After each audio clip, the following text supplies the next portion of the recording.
ko siya ngayon bilang isang dating guro.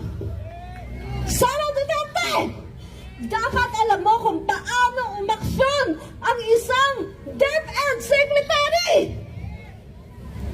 Idinalaga ka ng ating Pangulo na caretaker ng bansa.